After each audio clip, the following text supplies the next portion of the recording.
Tidak ada mungkin bahwa mungkin secara obrol agak semua sih. Mungkin sebagian ya. Oke, sebagian. Nggak semuanya ya. Oke, nah menarik nih. Sebagian orang akhirnya yang terlalu hanif tuh agak susah untuk diajak bercanda biasanya. Oh gitu. Karena beberapa juga ada yang akhirnya karena dia terlalu terlalu lurus banget, jadi kayak kayaknya dia nggak bisa diajak bercanda deh gitu. Padahal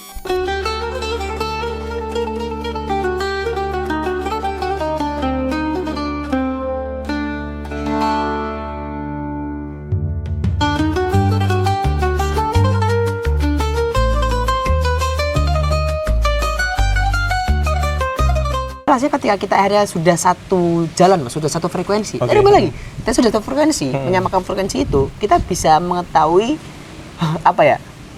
cerita-cerita dia juga gitu loh.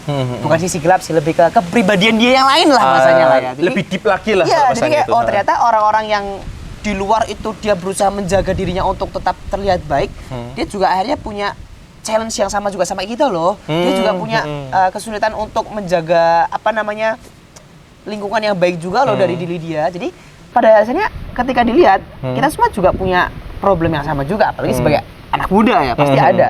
Jadi kalau dari situ kan ketika dilihat dari dampaknya apa ke aku akhirnya jadi sadar ternyata semua orang tuh kan punya challenge-nya masing-masing gitu. Challenge-nya masing-masing dalam memilih lingkungan, dalam beristiqomah dan lain sebagainya. Itu pasti akan ada poin-poin yang akhirnya ada nilai plusnya di sana pasti. Dan itu pun akan juga lebih nyaman juga ketika aku sama orang-orang yang seperti ini nih. Aku akan lebih nyaman ketika ngajak sholat. Bro sholat, oh ya sama-sama. Lebih los lah ya. Lebih los lah. Beda kalau misal aku sama teman-teman yang mungkin jarang sholat, akhirnya kan aku harus ada bahasa lain. Misalnya kayak, aku mau ini dulu nih. Gunakan bahasa sehalus mungkin. Sediplomatis mungkin. Ya bukan diplomatis ya. Sediplomatis mungkin. Bukan berarti takut atau gimana, enggak. Kita harus moderat sih. Betul. Supaya nggak terlalu menyinggung sekali. Tuh. Karena akhirnya, aku mau sholat dah. Karena aku sholat sendiri, yang lain nggak sholat. Kan akhirnya menyinggung orang kan. Nah itu kan malah nggak baik juga. Jadi kecuali kalau udah akrab banget biasanya oke ya. Ayo sholat bener kok. Tapi ini guyonan konteksnya ya. Konteksnya guyonan. Itu mungkin masih aman lah ya. Masih aman. Jadi karena emang dilihat dari beberapa konteks emang kita juga butuh teman-teman seperti itu. Ketika kita salah tuh yang ingetin adalah teman-teman yang kita yang akhirnya tahu kamu tuh salah. Karena ada beberapa teman-teman yang ketika dia berbuat salah didukung gitu loh. Ada kan. Udah gak apa itu dideketin aja jadi pacar kedua. Wah repot. Repot itu. Calon-calon terus Jule. Waduh. Easy. Di pip aja. Di pip. Makanya ada sensornya. Ada sensornya. Jadi emang tadi itu penting Mas. Untuk memperbaiki jalan kita itu loh. Biar gak terlalu kemana-mana. Oke. Nah, terakhir nih Mas. Ya kan. Ketika kita punya sebuah circle ya kan, kalau tadi konteksnya gini deh, masalah yang kalian punya di circle yang positif ini kan masing-masing orang punya masalah. Apakah problem ini itu juga bisa menjadi salah satu perekat ukhuwah? Karena biasanya orang kalau ada perbedaan atau sama-sama punya masalah nih, ada dua kondisi. Ada kondisi satu, kadang ada orang yang kemudian kalau tahu temannya punya masalah, wah kono yang dia masalahai, aku coba jaga jarak Ya benar. Ya kan? Benar. Tapi ada juga kondisi karena kita sama-sama punya masalah yang sama, ya kan? Akhirnya sama senasib. Nah, karena senasib justru semakin dekat. Nah, kalau Mas Bari tipikal yang mana? Ya, jadi gini Mas, ketika kita berbicara tentang nasib ya, setiap orang kan pasti punya permasalahannya masing-masing. Betul. Punya ujiannya masing-masing. Yeah. Dan kalau aku sendiri tipe orang yang akhirnya ya aku tahu ketika orang itu sakit ataupun ada masalah, dia itu bingung nggak tahu arah mau kemana. Dia pasti akan apalagi ketika dia tidak punya bahasa sekarang tuh fatherless, tidak punya peran orang tua dan lain sebagainya. Sekali. Dia sangat orang akhirnya lebih suka mencari ke teman sebayanya kan. Iya. Aku jadi pelariannya ke sana. Ya, jadi tempat-tempat bercerita mereka, mereka tuh mengeluarkan ceritanya seperti ini gitu. Jadi kalau kita lihat dari segi pertemanan lah ya bahasanya, kita tetap butuh untuk mendengarkan dan untuk menjadi pendengar yang baik itu kita perlu juga. Karena bagaimana akhirnya kita bisa mau dipahami kalau kita aja nggak mau memahami orang. Jadi kan itu tetap berpengaruh sih Mas. Jadi ketika kita punya teman, aku tipe orang yang akhirnya ketika dia punya satu case yang sama-sama aku dan kita punya satu tujuan. Kembali lagi, kita kalau cuma punya case yang sama tapi tujuan kita nggak sama, nggak bisa Mas. Harus punya tujuan yang sama juga. Ya apalagi misal di bulan-bulan Ramadan aja lah, kita sama-sama punya tujuan untuk menyelesaikan one day one juice misal, ataupun kita punya sama-sama punya masalah. Aku kayaknya punya banyak duit tapi kok kerja gak tenang ya gitu ya. Akhirnya kita cari gimana bisa tenang. Oh, kita coba salurkan harta kita ke tempat-tempat yang akhirnya bisa menerima ini gitu. Contohnya di mana? Di Berabel Bersama. Cocok. Gitu. Cocok banget kayak programnya. Masuk. Iklannya masuk ya? Masuk. Pas banget lah bridging-nya. Soalnya mau butuh disalurkan. Aku terlalu banyak harta nih, aku tidak ingin duniawi. Maka bisa. Bisa kita lihat ya. Ada orang yang terlalu banyak harta Mas, dia jadi bingung. Karena kebanyakan harta ini taruh mana ya ini ya? Bingung taruh mana kan, karena takut akan hilang mesti kan.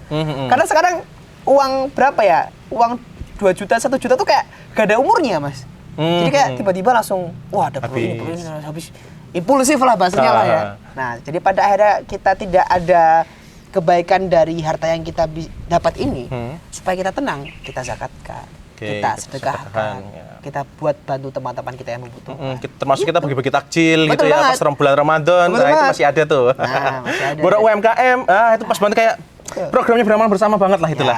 Nah, jadi itu bisa menjadi salah satu core ya itu. Value yang bisa kita berikan di bulan Ramadan juga gitu loh. Dan itu pentingnya teman Mas. Jadi walaupun tidak selamanya kita harus bergantung sama teman, tapi teman itu berpengaruh. Teman itu tetap punya ini ya, influence ke kita ya. Apalagi teman hidup besok Mas. Waduh, gitu. Iya loh. Kita sama-sama jomblo ya. Aduh, iya aja lah. Iya aja lah. Karena aku sering Mas ikut beberapa kelas-kelas inilah, pranikah gitu ya.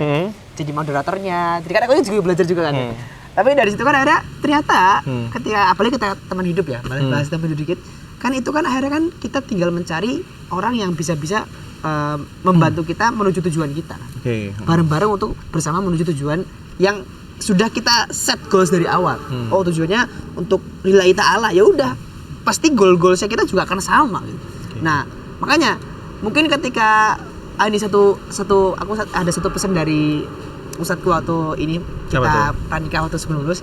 Jadi setiap kita mau untuk mencari teman itu kan pasti ada ujiannya juga.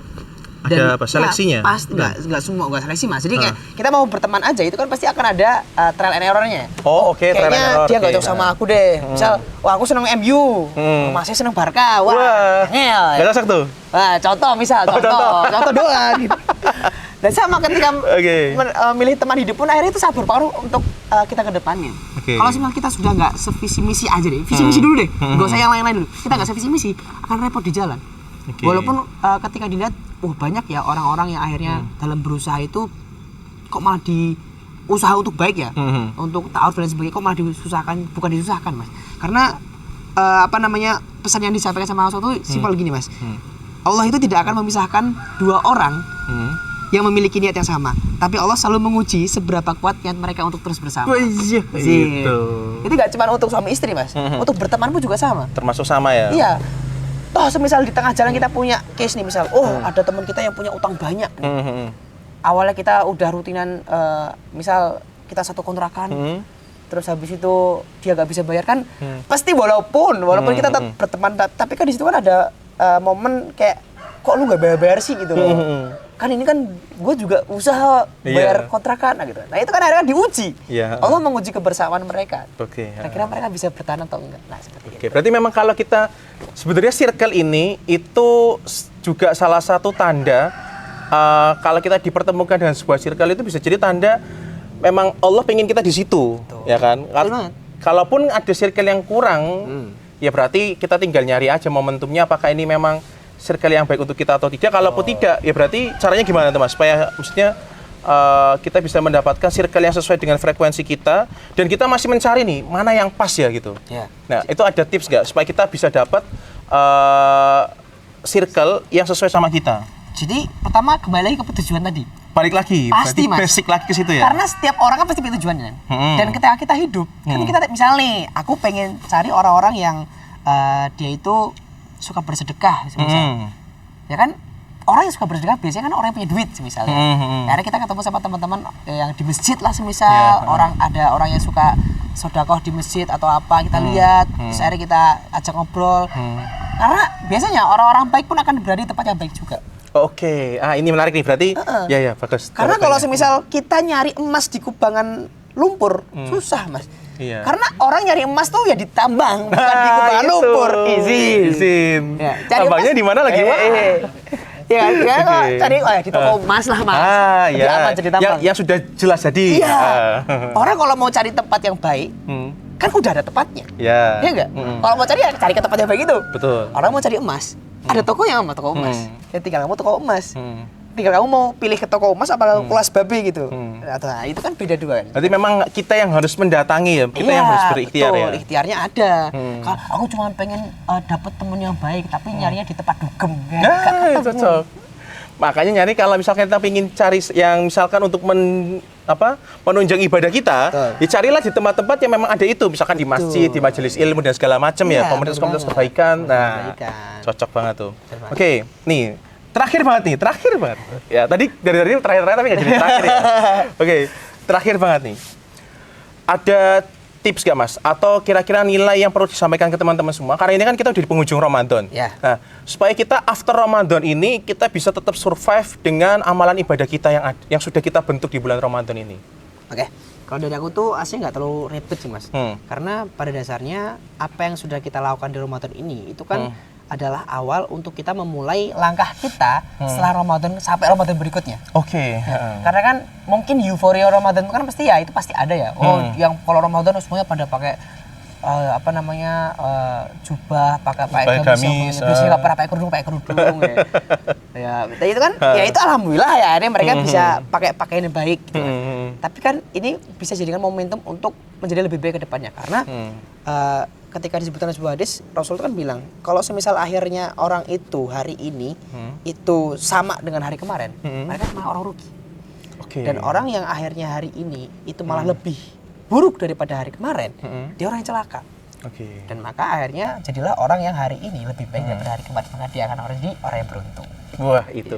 Ini kata-katanya hampir sama-sama kemarin di episode pertama ya teman-teman ya. Jadi memang tetap kita tuh harus terus menjadi baik. Dan dengan kita, bagaimana cara kita menjadi baik? Teruslah beramal. Wah, ya istiqomah teruslah pokoknya. Oke, mungkin itu aja Mas Bara ya, karena kita sudah di penghujung waktu juga. Terima kasih buat pesan-pesannya buat kita semua, ya masukan-masukannya, dan memang kita tuh perlu terus disemangati walaupun kadang apa sih semangat motivasi aku butuh praktek, tapi kadang memang perlu kita ada sentuhan-sentuhan seperti ini supaya hati kita tuh tergerak gitu ya. Semoga apa yang kita sampaikan hari ini bisa menjadi semangat buat kita semua untuk terus beramal bahkan setelah Ramadan selesai. Ya, jangan sampai kita belum ya. Belum, kita masih di penghujung nih, belum sampai selesai Ramadan. Tenang aja, belum selesai. Jadi kita masih nikmati 10 hari terakhir ya kan. Jangan sampai Ramadan. Jangan minta maaf setiap hari, Mas. Apanya? Minta maaf tuh harus setiap hari. Oh, minta maaf harus setiap hari. Oke. Kita punya salah kan enggak tahu ya. Ya, betul. Coba tahu besok dipanggil, maksudnya dipanggil sekolah. Panggil imam, Mas. Panggil imam, astagfirullahaladzim. Oke. Ya Allah, oke.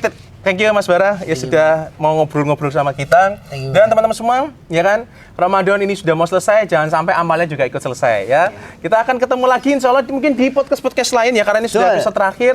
Ya, sampai jumpa di pertemuan berikutnya. Semoga bisa terus menebar manfaat bersama dengan beramal bersama. Terima kasih. Wassalamualaikum warahmatullahi wabarakatuh. Teman-teman.